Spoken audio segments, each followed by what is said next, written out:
அமெரிக்காவில் வெளிநாடுகளின் பொருட்களை கட்டுப்படுத்த வரிகளை விதித்து வரும் அதிபர் ட்ரம்ப் இப்போது திரைப்படத்துறைக்கும் 100% வரி விதிக்கப் போவதாக அறிவித்திருக்கிறார். மே மாதமே இதற்கான முயற்சிகள் எடுக்கப்படுவதாக அவர் தெரிவித்திருந்த நிலையில் இப்போது அதை உறுதிப்படுத்தியிருக்கிறார்.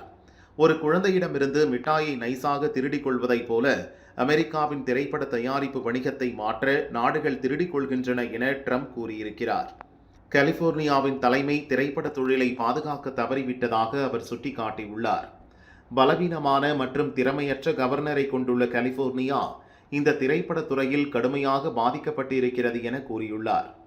நீண்ட காலமாக முடிவே இல்லாமல் சென்று கொண்டிருக்கும் இந்த பிரச்சினைக்கு தீர்வு காணும் வகையில் அமெரிக்காவுக்கு வெளியே தயாரிக்கப்படும் அனைத்து திரைப்படங்களுக்கும் 100% வரி விதிப்பேன் என்று அதிபர் ட்ரம்ப் கூறியுள்ளார். ஹாலிவுட்டின் மையமாக கருதப்படும் லாஸ் ஏஞ்சல்ஸில் கடந்த 10 ஆண்டுகளில் திரைப்பட தயாரிப்பு 40% குறைந்துள்ளது. அமெரிக்க படங்களின் தயாரிப்பு செலவில் பாதி வெளிநாடுகளுக்கு செல்கிறது. மேலும் வெளிநாடுகளின் திரைப்படங்கள் அமெரிக்க திரையரங்குகளை ஆக்கிரமிப்பதால் உள்ளூர் திரைப்படங்கள் பாதிக்கப்படுவதாக கூறப்படுகிறது.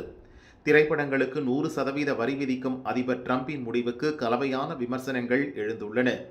அதிக வரி விதிப்பது வெளிநாட்டு திரைப்படங்கள் வருகையை குறைக்கும், அமெரிக்க தயாரிப்புகளுக்கு பாதுகாப்பு அளிக்கும் என்றாலும் பிற நாடுகளும் அமெரிக்க படங்களுக்கு எதிராக நடவடிக்கை எடுத்தால் சர்வதேச சந்தை வாய்ப்பு குறையும் அபாயம் உள்ளதாக ஹாலிவுட் திரைப்படத்துறையினர் கூறுகின்றனர்.